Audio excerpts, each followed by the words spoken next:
initiateur du programme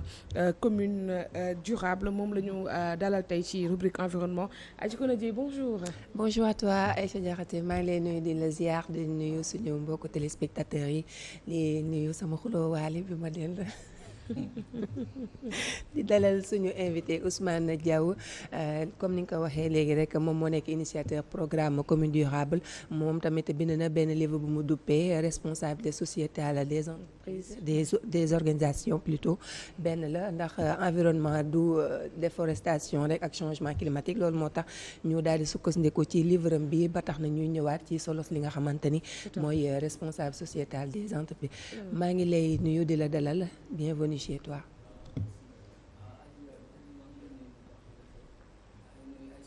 Ousmane les ziar. Partager le plateau avec oui, vous. Je pense que j'ai eu la chance de faire pas mal de plateaux. Tout à fait. Mais c'est la première fois ma ñëw Walf. C'est Allah. un immense plaisir de partager le plateau avec vous. Mais avant tout permettez-moi ma jaale waa Mbour parce que dama fa am ay mbokk. foofu laa màggee sama yaay waa Mbour la am naa fa ay mag et cetera d'ailleurs am naa sax ay xarit yoo xam naa leen ñu bokk ci victimes yi mais juste pour dire que ne donc voilà pour man le phénomène d'émigration c'est une chose boo xam ne dafa yàgg Sénégal le Sénégal c'est un pays d'émigration ñun loolu dafa bokk ci ñun depuis suñu ancêtre dañu am habitude dañuy voyager mais maintenant avec la mondialisation état bi la première chose à faire comme Pape Sané lu mu ko waxee léegi dara bu xewee il faut ce qu'on appelle déterminer quelles sont les causes lan moo tax nit ñi di dem ça c'est important dafa am nag loo xam ne dafa am solo ci réew ce qu'on appelle la fierté d'appartenance ñun état bi politique bu mu mënti def te cartographié wul d'abord l'ensemble des Sénégalais pour xam réellement quelles sont les politiques ya nga xam ne moom la bëgg a teg pour sa population mën naa ne toutes les initiatives sont vouées à l'échec ñun ay jeunes lañ mais amuñu leneen lu dul suñu réew. et nous avons décomplexé un peu. Très bien nous avons des initiatives très fortes. On a la chance am na ci jeunes yoo xam ne très compétents. jàng mësuñu dem fenn seen lépp fi lañ ko defee ñooñu état bi da leen soxla mais comment cartographier leen d'abord. xam d'abord qui est sénégalais. Ça c'est important. Oui. Tous les pays dans le monde yu nga xam ne développé nañ. dañuy d'abord recenser ba xam kan mooy sénégalais parce que politique yu ngay def c'est pour les sénégalais. Bien sûr. ñoom ñoo la fal. Bien sûr. Donc il faut d'abord nga déterminer ñooñu. développer ce qu'on appelle de l'écoute active. Parce qu'on ne peut pas satisfaire les besoins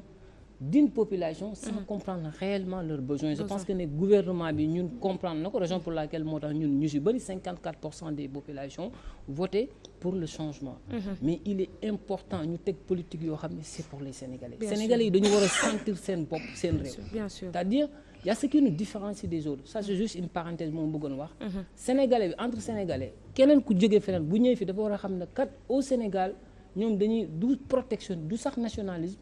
mais c'est une politique protectionniste. Oui, bien sûr. Protéger ta population de telle sorte que fu ñu mënti dem dinañ na au Sénégal kat macha allah y a une bonne politique qui accompagne les populations autochtones. loolu dafa baax ci pays parce que day valoriser ce qu'on appelle le marketing territorial d'un pays. Oui, bien sûr. C'est ça qui loolu mooy États-Unis doo gis c'est très rare nga gis un Américain voyager feneen bu voyager c'est juste pour des missions wala dem découvrir. La preuve mooy ba doomu États-Unis amee problème Sénégal wala sax dëkk Afrique yi mais attends diplomatiquement dañuy tiit. parce que dañuy xam ne y a des retombées yoo xam ne dafay je ñëw pense que ne il est important état bi mettre politique sur loolu. sans loolu loo mënti def du am benn njëriñ parce que xamoo ko koy defal. Il faut d'abord ñu recenser tous les Sénégalais pour dire que les politiques que nous mettons en place c'est pour cette partie-là ça c'est important bu ñu xasee ba cartographier loolu je pense que lépp day yomb. D'accord alors en tout cas xam naa ne dugg nañ ci sujet bi sax déjà am na solo waa sujet bu am solo la ñu ngi koy jaal di ko jaal waa Mbour gi yëpp ak di ko jaal waa Sénégal ndax yàgg nañ gis ay bakkan yu rot ci immigration clandestine bi léegi nag bu ñu suuxee ci waxtaan bi xuusee ci waxtaan bi gis nañ ne livre bi nga génnee duppee ko responsabilité sociétale des organisations am na li nga xamante ni mooy faram-fàcce nga ko ci mooy lan mooy responsabilité sociétale des entreprises ndax dañ koy faral di dégg lu bari. Oui effectivement bu ñu nee RSE responsabilité sociétale des entreprises am na ñuy naan responsabilité sociale des entreprises am na ñuy tamit naan responsabilité sociale des organisations lépp benn la. RSE c'est une contribution des entreprises au développement durable parce que bu ñu nee développement durable il y a 17 objectifs de développement durable. Développement durable c'est un développement boo xam ne day répondre aux besoins présents mais sans compromettre la capacité des générations futures à répondre à les leurs. Maanaam dinañ développer ñun suñuy activité économique mais génération future yi nga xam ne dañuy ñëw dañ ci war a fekk loo xam ne dina leen mën a permettre ñoom ñu am dund bu am bu jaar ci yoon. loolu mooy responsabilité sociétale des entreprises. Maanaam di nga am activité économique mais da nga siy intégrer wala ce qu'on appelle la dimension environnementale et sociétale. Donc on peut dire que c'est un développement boo xam ne qui met l'humain au cœur du développement. loolu mooy RSE. lan mooy njëriñam. très bien njëriñam lu tax mooy lan. par exemple mën naa ne mën nga jël tey benn entreprise boo gis day am impact positif ak impact négatif foo mu nekk. mais tey impact négatif bu ñu nee tey société minière yi ñun ñëpp xam nañ société minière yu si bëri dañuy polluer. mën nga nekk di polluer si zone ba nga nekk tey yaa ngi impacté ña nga xam ne ñoom seen yoon nekku si. ña nga fa dëkk mais yaa ngi leen yàqal mais tey yow en tant que entreprise bi sa rôle mooy lan ñooñu nga xam ne da nga leen impacté négativement da nga war a teg des actions yoo xam ne dina mën a atténuer souffrance yooyu nga leen di teg mais action yooyu nag dafa am solo lu tax mu am solo mooy lan dafa baax si entreprise bi ba mooy lu ñuy naan. L'image de marque de l'entreprise. Day permettre ce qu'on appelle une communication hors média parce qu'il y a différents types de communication que ça soit communication média et hors média mais entreprise buy ñëw di def action yoo xam ne c'est pour les citoyens si boppam dañuy naan cette entreprise là c'est une entreprise responsable mooy benn ñaareel si boppam day renforcer ce qu'on appelle l'ancrage territorial maanaam fa nga dëkk pour nga am fa légitimité il faut que nit ñi accompagner la da nga koy jël par exemple si régime bu bees pour mu réussir politique am il faut que ñaka fal population bi ànd ak moom jox ko majorité à l'Assemblée loolu nag mooy l'ancrage territorial en termes de RSE maanaam fa nga dëkk da nga fay def de telle sorte que ku génn day naan Adji Kouré day naan Ousmane de am na entreprise am fii ci commune bi mais macha allah mu ngi jàppale xale yi mu ngi leen di jox ay stage te en termes de compétence jeune bu ñu gis ne tamit am nga fi certaines compétences moom da lay recruter bu fekkee la soxla na ko loolu dafa baax si ancrage u day dooleel entreprise bi fa mu nekk mais ñetteel bi nag mooy ce qu'on appelle le respect de la législation entreprise boo gis dafa am ay normes yu ko tënk ak réglementation donc RSE day permettre entreprise aller au-delà maanaam di nga ne man réglementation bi lii la ma wax mais man dama koy dépasser fii la ma yamloo mais damay dem fu ko ëpp loolu tax ñu naan l'objectif de la RSE c'est aller au-delà de la réglementation. léegi naka la ñuy defaree une démarche comment mettre en place une démarche RSE dans les organisations. Je pense que je l'ai vraiment développé sur le livre. boobu moom damay bàyyi voilà effectivement dinaa si joxe juste quelques points. pour nga def RSE il est important parce que nee naa la balaa ngay satisfaire nit il faut nga d'abord nga déglu ko. ce qu'on appelle développer de l'écoute active la première chose à faire mooy un diagnostic. loo mënti def ci àdduna il faut nga def ce qu'on appelle le relevé de l'existant da ngay diagnostiquer d'abord pour xam lan nga fa fekk boo gisee nag ba pare diagnostiquer après doo ko teg benn plan bi nag ñu ngi koy naan PDCA maa ngi koy développer plan du check act planifier bu baax la ngay def après teg ay action boo teg action nag nekk dans une dynamique de l'amélioration continue voilà mais action booy teg après day am suivi parce que action yi rek doyul da ngay def say action ba pare mais dafa war am suivi yoo xam ne moom moo koy dynamiser de telle sorte que di ko améliorer de façon continue. ndax RSE dafa am ay organisation yoo xamante ni dañ leen di bàyyi ñu respecter ko wala am na yoo xamante ni du ndax organisation yëpp a war a respecter RSE. ba nii RSE c'est pas une obligation. mais dans certains pays am na ñoo xam ne par exemple en Chine dañ lay imposer ngay def des rapports RSE annuels. mais ba nii c'est pas une obligation mais lu am solo la parce que c'est une stratégie de différenciation. entreprise yëpp ay def RSE mais ñoom duñ ko xam ñu bari da ngay dégg ñu naan mécénat nit ñi dañuy mécénat c'est de la RSE mais nit ñi c'est de la RSE non formalisée parce que pour faire de la RSE il faut une feuille de route mooy plan ça peut être un plan annuel bien triannuel ça dépend mais plan feuille de route boo xam ne da nga koy am pour ne man d'ici 1 an ou bien d'ici 2 ans en termes de RSE lii laa bëgg a def bëgg naa def lii bëgg naa équiper hôpitaux bëgg naa construire mosquée bëgg naa mais nag yooyu yëpp ngay def dafa war a conforme avec les objectifs les 17 objectifs de développement durable si 17 objectifs yi maa ngi koy encore développer sur livre bi da ngay tànn benn wala ñaar wala ñett yu la intéressé yow nga agir sur loolu. mais Ousmane gisoon ni tamit sunu état yi dañu xaw a faillir un peu ci sociétés yi nga xam ne leen di jox ay linéa jox leen pàkk maanaam suuf jox leen lépp ne leen ñëw leen ngeen commencé di liggéey mais RSE bi maanaam responsable société d'entreprise bi duñu ko def mu doon loi pour que entreprise bu nekk am ci lu mu tënku ni lii da ko war a def non seulement mu bañ a nekk rek li nga xamante ne mooy neex def bu la neexee nga def parce que amul leen du obligation ci ñoom donc da leen di neex rek ñu def ko pour mën a rafetal seen toogin et tout mais warul da mën a nekk quand même loi parce que kuy ñëw di exploiter yoon di exploiter ay jeunesse di exploiter territoire kooku war nga mën a def loo xamante ni boo fa jógee tamit askan wi dañ la fàttaliku. Effectivement c'est important wax question bu am solo nga laaj parce que tey moom comme lu nga wax ñëpp xam nañ ne c'est pas une obligation mais pour man état bi il est temps comme lu nga ko waxee mu voter loi boo xam ne toutes les entreprises dañuy am obligation de produire am na ay entreprises yu koy def yoo xam ne ñoom dañuy def ay rapport RSE annuel pour bañ leen tudd ñoom dañ koy def mais état bi da ko war a def loi tey pourquoi pas entreprises yi nga xam ne ñoom ñoo gën a impliqué wu ci RSE ñu defal leen ay exonération quelques exonérations fiscales loolu non seulement dina favoriser entreprise mais parce que entreprise boo gis tamit objectif am c'est pour avoir du profit gagner tamit moom parce que boo xoolee yu si bëri si entreprise mën nañ ne 40 à 45% seeni chiffre d'affaires su charge d'exploitation yi lay dem donc il est important aussi état bi accompagner leen mais tamit imposer leen ñuy produire des rapports non seulement dina leen permettre nga mën a suivre entreprise bu baax a baax ses impacts environnementaux parce que RSE 3 piliers la am ñu bëri dañ koy fàtte parce que bu ñu nee 3 piliers pilier bu njëkk mooy pilier économique waaw il y a aussi ce qu'on appelle le pilier social et le pilier environnemental. mais même le pilier sanitaire ah. Voilà combiné sanitaire sax booy xool dafa bokk. sanitaire ñu ngi koy boole le plus souvent ci capital. mooy santé et formation. mais le plus souvent tey combiner ces 3 piliers yooyu boo ko defee loolu moo tax ñuy naan RSE. mais lu am solo ci loolu lu tax mu baax ci entreprise bi mais day permettre ñu ne entreprise bi moom naa am day am ce qu'on appelle une bonne image. tey en Europe. tey entreprises yi nga xam ne ñoom lañ gën a coté c'est des entreprises yoo xam ne qui sont fortement engagées en matière de l'humain c'est-à-dire mettre l'humain au centre même de leurs préoccupations ça c'est important parce que ñun ñëpp xam nañ ne l'objectif de la vie c'est de quoi inspirer comme Pape Sané lu mu ko waxee sax inspirer les générations à venir tey nit mënoo def daara sa àdduna lu dul lan def loo xam ne tey boo fa xëyee pendant des millénaires yow da ngay doon une source d'inspiration pour les générations à venir raison pour laquelle moo tax question d'émigration bi ma si doon wax solo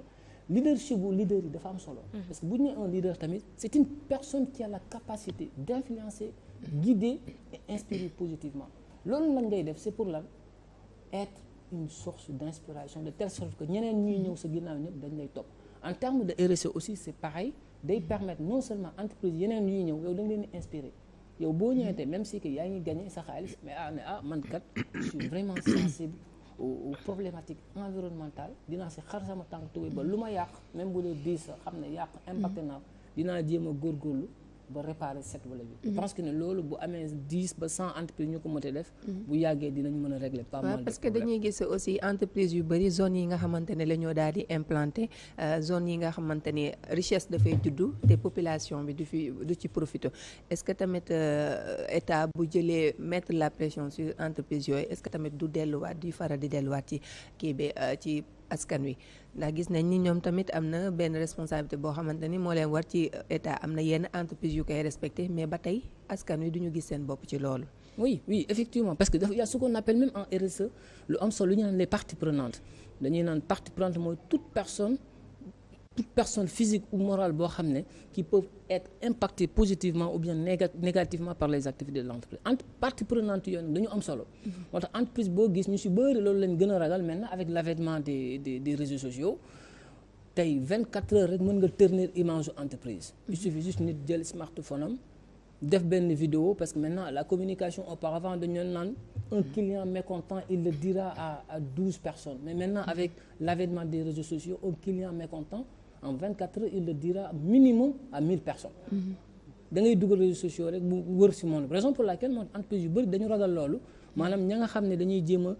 ternir seeni image sur ce qu'on appelle en RSE risque d'image ça c'est important mais dialogue bi avec les parties prenantes pour man loolu nag entreprise moom moo koy def entreprise yi nga xam ne dañoo muus am na ñu koy def bu baax a baax tout le temps dañuy jéem a dem xool ci communauté yañ nekk di dialoguer ak ñoom di jéem a xool des projets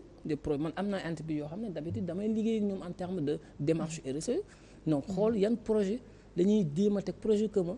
maanaam fédérer impliquer les parties intéressées parce qu'il y a ce qu'on appelle deux types de parties prenantes primaires et les parties prenantes secondaires parties prenantes primaires yi nag mooy ña nga xam ne dañoo bokk au cœur du développement de l'entreprise ñooñu yow mënoo dem sans ñoom ñooñu il faut que nga leen di déglu bu dul loolu sa activité mënul dem fet mais état bi aussi il est important comme vous l'avez dit la meilleure solution c'est de mettre en place benn loi boo xam ne day encadrer la RSE di pousser toutes les entreprises à produire des rapports annuels pour leur dire que ñoom seen activité kat en termes de RSE lii la ñu def dina baax ci état bi mais en même temps aussi dina baax ci entreprise ak communauté yi ñu nekkal. boobu ba léegi yaa ngi koy tudd ci say kàddu muy développement durable est-ce que mën nañu xam lan moo ko wuteek lii di RSE. oui bu ñu nee développement durable ak RSE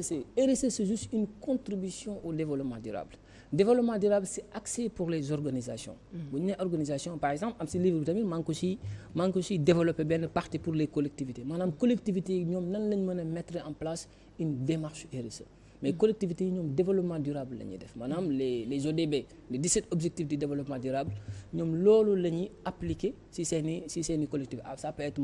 dafa baax ci collectivité parce que gis nañ ne gaspillage yi dafa bari ci suñuy administration bi. da ngay dem courant bi nit ñi lu leen neex lañ koy utiliser ndox bi lu leen neex lañ koy utiliser mais RSE nag da lay permettre de rationaliser les coûts que ça soit mën na nekk un management énergétique tey xool ñun pourquoi pas teg un management énergétique boo xam ne dinañ mën a di gérer énergie wu administration mais leneen ak leneen loolu yëpp dafa baax c'est des pratiques yoo xam ne tamit collectivité bi moom moo koy teg pour mën a répondre à ces besoins-là. léegi pour une gestion plus efficace des RSE ici au Sénégal yow ci sa biir bataaxal bi nga xamante ni bind nga ko ci téere bi est-ce que mën nañ xam yan recommandation ngay soumettre à l'État du Sénégal. oui recommandation yi ma soumettre à l'État mooy d'abord ñu jéem mu ngi ci livre bi bind naa ko peut-être toutes les recommandations yu ma d'ailleurs am na benn partie boo xam ne initiative bu ma gis boo xam ne à saluer. mooy set setal journée set setal yu ñuy def. c'est pour man c'est une belle initiative la preuve bind naa ko ci livre bi. c'est pour man c'est un programme à perpétuer parce que tey nit mënul def dara sans un environnement sain.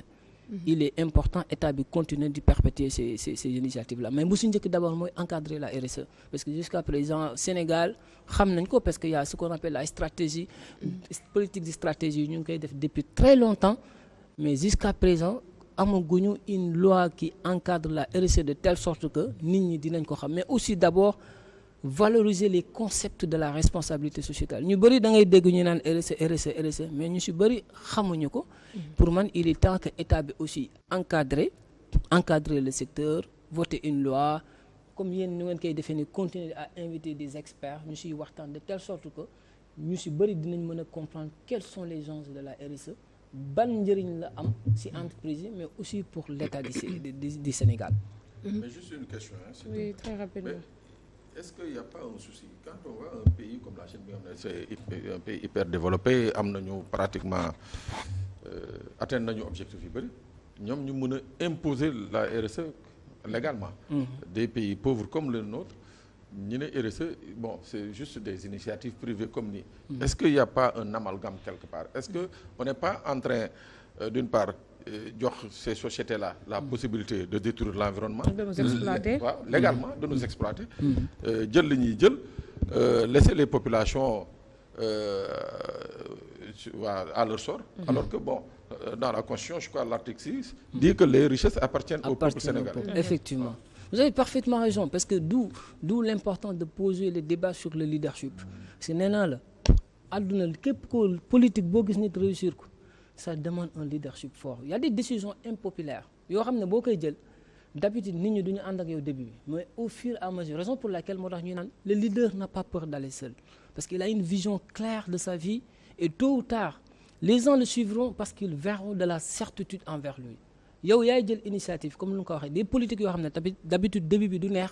mais au fur et à mesure nit ñi dinañ ne ah waaw xamu woon nii la demee ça demande une volonté rek la laaj encadrer ko parce que lépp loo mënti def tant que amoo volonté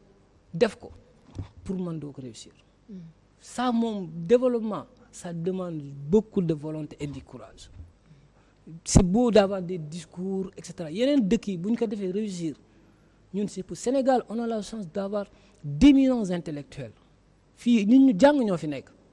mais dañuy jàng ba am suñuy lijaasa mais loolu ñu jàng ñun duñ ko appliquer lu ñu intéressé mooy toog di def ay politique di wax si ay débats fii des débats stériles au moment où dans les pays développés ñoom seen jeunesse yi ñu ngi dem da ngay dem Chine ay xale yu ndaw ay smartphone la ñuy defar nga def ay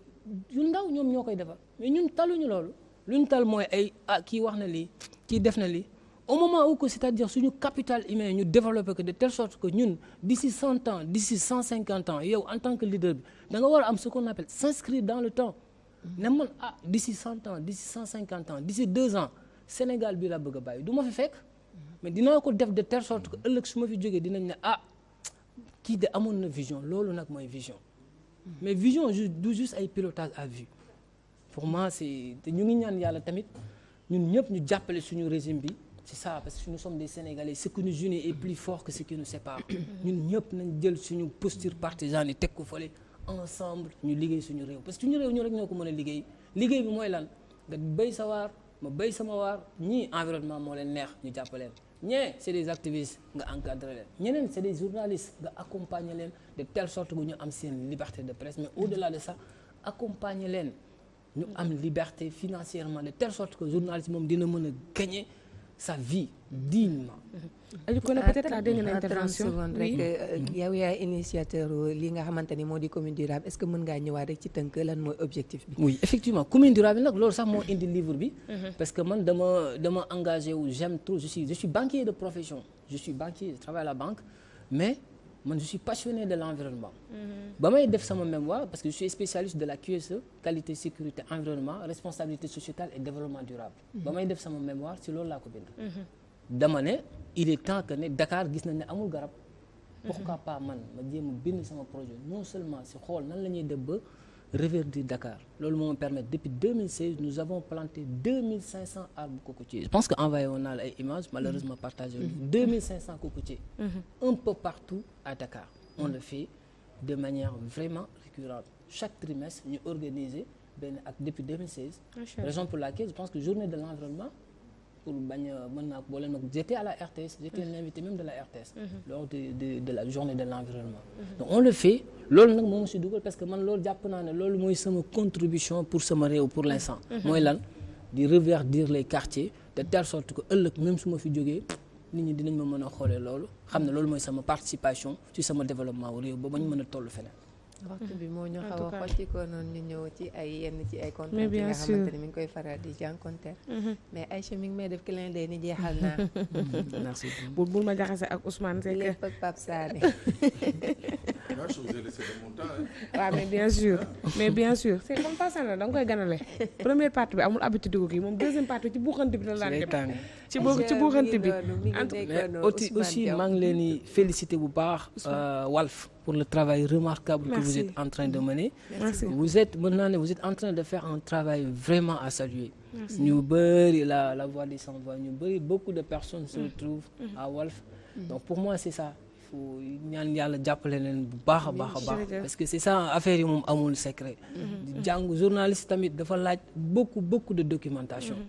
maanaam ña ngay wax. ñu ëpp xam-xam fuuf ñoo ñuy déglu mais fexeel amal peut-être courtoisie ak humilité ba booy wax na nga dem gëstu de telle sorte que la ngay wax kat du ma ne à 100% dina yenn maanaam mais au moins ñu si bëri dinañ si mën a jàng je pense que ne yéen a ngi si donc di ñaan yàlla jàppale leen bu baax a baax fa ngeen mën a merci Ousmane Diaw may fàttali ne yow yaa initiateur programme bi ñu duppee commune durable nekkoon suñu gan ci environnement c'était un plaisir en tout cas dalal la ci plateau bi que ni ndaw ñu mel nii rek la ñu bëgg ndaw ñu xarañ bëgg seen réew di dox ci seen réew et je pense que des milliers de Sénégalais bu ñu meloon ne yow yaakaar naa ne mbëkk mi du am ba ñuy dee ci géej gi ba ñuy xalaat leneen lépp rek maanaam question d'organisation la rek comme il l'a tantôt dit merci à Djikouna merci à toi Aïcha xam naa di leen jox rendez-vous rek incha allah jeudi bi di ñëw ci yeneen sujet di ko remercier moom bu baax a baax ci disponibilité bi merci alors sans plus tarder léegi dañuy dem jëli ji l'invité actu